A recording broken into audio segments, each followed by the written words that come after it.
our exclusive interview with Wikileaks founder Julian Assange, who sparked a global uproar with his release of hundreds of thousands of pages of secret government documents and diplomatic cables. Information ranging from the outrageous, we had innocent and unarmed reporters and Iraqi civilians being killed by U.S. troops, to the downright embarrassing comments about the hard partying and the corruption of different world leaders.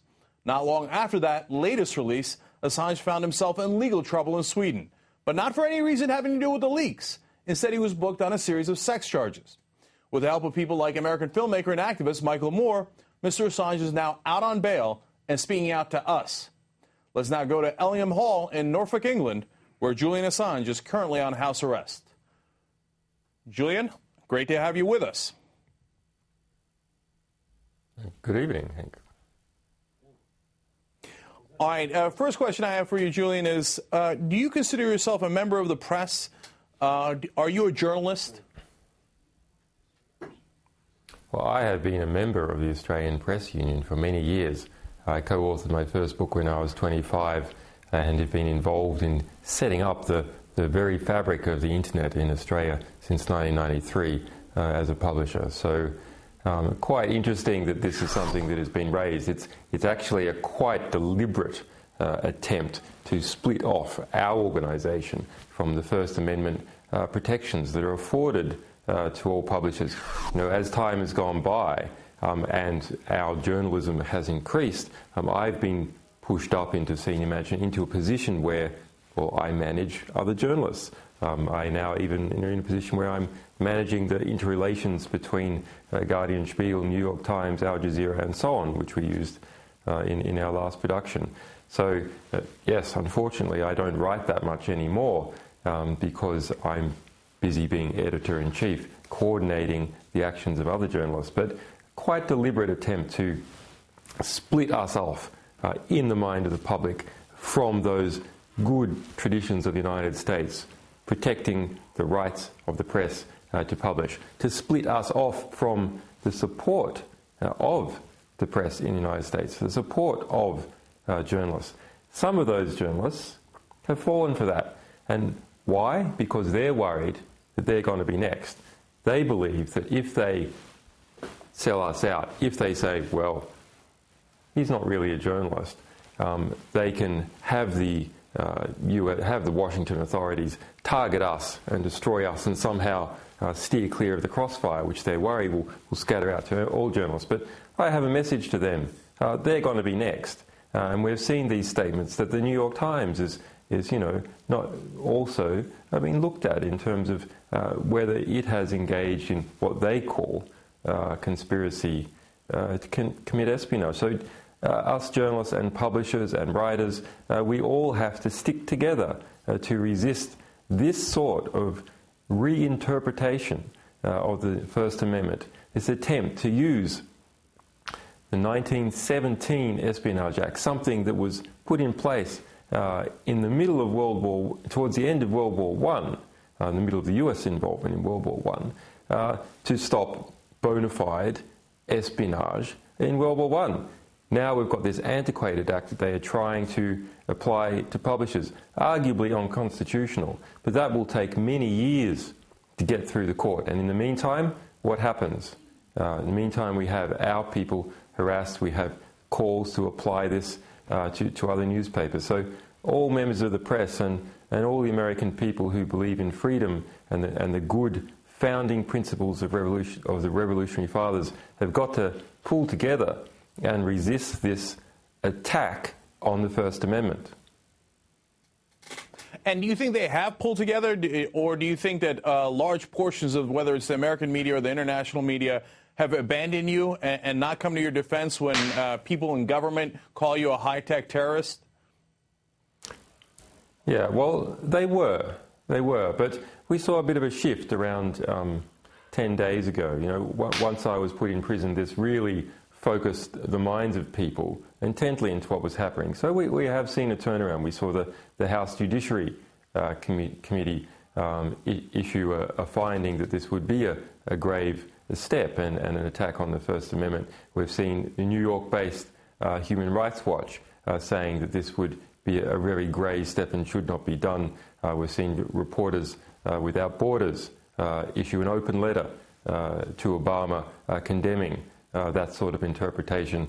And we have seen a number of members of the mainstream press rightly stepping forward and understanding that there has to be a line drawn in the sand, that this erosion of the First Amendment must be stopped. And so I'm quite hopeful about that. I think people are seeing that it's going too far. You know, always in this sort of situation, you have an institution like the State Department connected with military contractors, and an institution like the Pentagon, an institution like the CIA, able to respond fairly quickly and get its agenda up fairly quickly. Because they're organised, they have a chain of command, they have internal email communications and systems, they have existing contacts with the press, they spend an enormous amount of money on public relations, so they're able to get their message out quickly. But the reality is that a large sway of the population sees things differently, not just in the United States, but in Australia, my home country, where the Prime Minister made similar sort of statements to the United States. Now that's completely turned around in Australia, and Australians have gotten together to even take out a full-page ad in the New York Times condemning that sort of behaviour. As time goes by, the large number of people, the silent majority, start to become organised.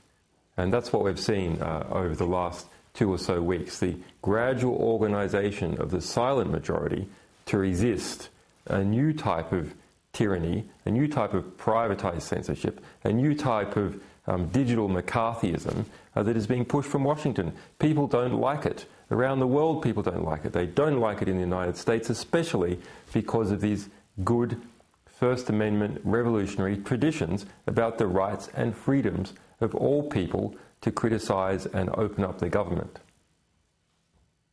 Well, Julian, I want to get to as much as possible here, so I want to give you a chance to respond one by one to your critics. First to Mitch McConnell, who's, of course, the leader of the Republicans in the Senate, and to Joe Biden, who both said that called you a high-tech terrorist. How do you respond to Joe Biden, the Vice President of the United States, saying that to you? Well, let's look at the definition of terrorism. The definition of terrorism is a group that uses violence or the threat of violence for political ends. Now, no one in our 4-year publishing country covering over 120 countries has ever been physically harmed as a result of what we have done. Now, that's not just us saying that. It's the Pentagon saying that. That's NATO in Kabul saying that. No one, not a shred of evidence. Now, believe me that if they could find or even easily manufacture a shred of evidence, they would be doing that immediately. So it's clear that whoever the terrorists are here, it's not us. But we see constant threats from people in the Republicans in the Senate trying to make a name for themselves, to people like Sarah Palin, to shock jocks on Fox, and unfortunately some members also of the Democratic Party calling for my assassination, calling for the illegal kidnapping of my staff. And just a few days ago in Fox, that was the phrase that was used, illegal. He should be illegally murdered if necessary, assassinated by the law if possible, if not illegally. What sort of message does that send about the rule of law in the United States? That is conducting violence in order to achieve a political end, the elimination of this organisation, or the threat of violence to achieve a political end, the elimination of a publisher. And that is the definition of terrorism. Now, I want to give you a chance to respond personally, though, because here Mike Huckabee is making it very personal. You saw that quote we had up. He says, I think anything less than execution is too kind a penalty for you. Sarah Palin saying that you are like al-Qaeda and the Taliban, and you should be pursued with the same urgency. So how would you respond to Mike Huckabee, who is a top Republican leader, likely to run for president again? How would you respond to Sarah Palin, top Republican leader who might run for president again? Oh, he's just another idiot trying to make a name for himself. But it's a serious business. I mean, if we are to have a civil society, you cannot have senior people making calls on national TV to go around the judiciary and illegally murder people. That is incitement to commit murder. That is an offence. You cannot have senior people on national TV asking people to commit an offence. That is not a country that obeys the rule of law. Does the United States obey the rule of law? Because Europeans are starting to wonder whether it is still obeying the rule of law, and it needs to be very careful. Is it going to descend into an anarchy where we don't have due process, where those great Bill of Rights traditions about due process are just thrown to the wind whenever some shock jock politician thinks that they can use it to make a name for themselves? Or do we take things according to laws expressly made by the people and their representatives? That is the way things should be done. And when people call for illegal, deliberate assassination and kidnapping of others, they should be held to account. They should be charged for incitement to commit murder. Well, that's a very strong charge, and what they're saying is very strong. What's actually happened, the only person who's actually been arrested on any leak is actually Private Bradley Manning. He's actually been in prison for the last 7 months. I know you spent a week in prison, and you got a little sense of how bad it could be. He's had 200 days of solitary confinement in a small cell for 23 hours a day. He gets a 5 a.m. wake-up call. He's not even allowed to exercise in his cell, not allowed to have sheets or a pillow, et cetera, et cetera, et cetera. A lot of people, including some of the top human rights analysts in the world, believe that this is cruel and inhumane treatment.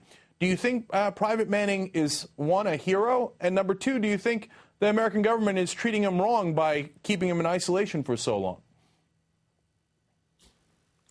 We don't know whether this young man is our source or not. Our technology is set up so we don't know that. That is the best way to protect people. But let's look at the allegations. Regardless of whether he was the whistleblower behind some of these revelations or not, he is a young man that has been caught up in this, kept in solitary confinement for some 6 months, some 5,000 hours now, in conditions that were even worse than the ones that I was in.